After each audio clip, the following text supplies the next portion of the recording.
Look at her right there. I pressed my record button on my phone, and it didn't record. So as I was getting off the bus, they had a woman, as I just turned to show you guys, right? And then there's the wheelchair team. A lot of that today, right? As I'm getting off the bus, she opens her umbrella, right? Close it back, and then fidgeting to try to, close the umbrella again, and I hit the record button and my phone didn't record because, of course, this is what they do. They try to prevent me from recording certain things. So when I hit the record button, I hear the sound, because on this phone, when I hit the record button, there's a sound that you hear before it records to let you know that the phone recording is activated. So I hear the sound, and it's a good thing I looked at my phone also, because I saw that it wasn't recording. Like I said, sometimes you unconsciously do these things. Look at the folding of the mouth. All right, again, these sort of, and then she's looking at the shrubs right here. These sort of cursive threats or cursive bribes and shit like that, in order to try to silence me. Right? I'm trying to I talked about this before. Threaten to take away my disability if I continue to talk about what it is that they're doing to me and continue to do. All right, and again, just another example of what it is that they do. All right, so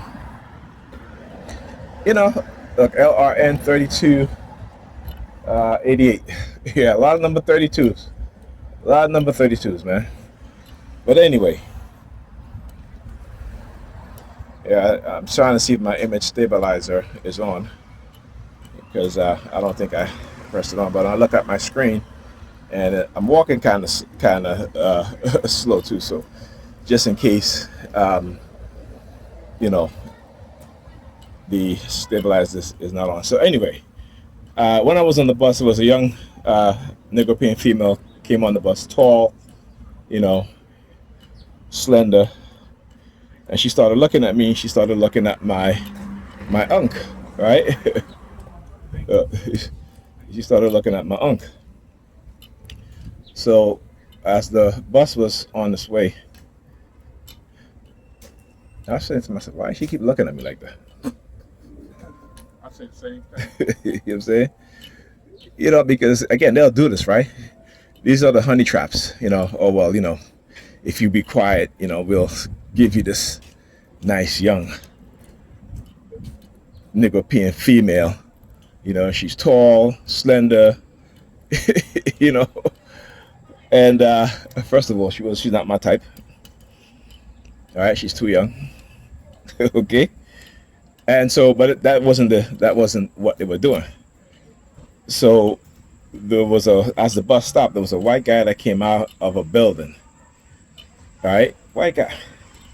And she stuck her finger in her ears, and she kept staring at the white guy, like literally staring. She's on the bus now, she's staring. And, yesterday I had a conversation, and I was talking about how, a lot of black women are secretly sleeping with white women. No, I didn't come up with that conclusion. I didn't make that statement. I'm just repeating what I've read from other black women who wrote blogs and wrote articles on the subject. Also, there was a woman who gave an interview. I forgot the name of her book, right? And she said that black women have been secretly sleeping with white men, particularly those white men that have moved into their community or into their apartment building or live in predominantly white communities, even when they're married to black men, because it's part of the white supremacist conditioning. It is a way in which they get to sleep with their ideal man that is in their subconscious mind. And that she talked about this. So just like I said, particularly for black Christian women, right? Jesus is their Lord and Savior. Jesus is the so-called perfect man, but he's a white man, right? He's a white man, and he's also broke, right? He's poor. So they have no problems, with their six-figure salary dating a white man who earns less than them or may not be working at all, But when it comes to a black man, you know, that's a no-no, right? So, I forgot the name of the woman though, but she there's an interview that she did for her book when she said that. So, because I was talking about this yesterday, they do shit like that, right? And it doesn't make me angry. All I do is just recognize what it is that they're doing and expose it, right? The fact that how I'm having a conversation with somebody because I'm on the remote monitoring.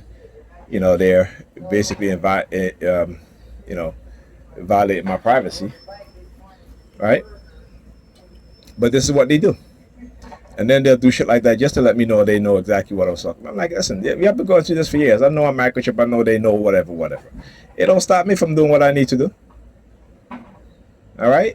So, but like I said, the public go along with it because the public are foolish and stupid. And, because this is going to be implemented within the society. See, Negropeans are selfish, right? They don't think about their children and their children. And by accepting this, by going along with this, by participating in this, which again is a criminal act, but because those in position of authority have given them the go ahead and they will not be prosecuted, that they can do this, uh, you know, this is why they do it, right? And research and studies have shown that people in authority, that the masses of people will follow them, even if it's to their own detriment. So this is, like I said, they understand human psychology and how the power that they yield over the human mind, particularly when they're in position of authority. Okay, so like I said, the day will come when they're going to, see what's really this is about, and at that point, they're not going to care because they're like, I'm old and I'm going to meet my maker, but they don't think about their children. They don't think about their grandchildren, right? Their great grandchildren. They'll think about the generation of young black men and women, young black boys and girls, who will be implanted with microchip to control them. But hey, what do I know, right?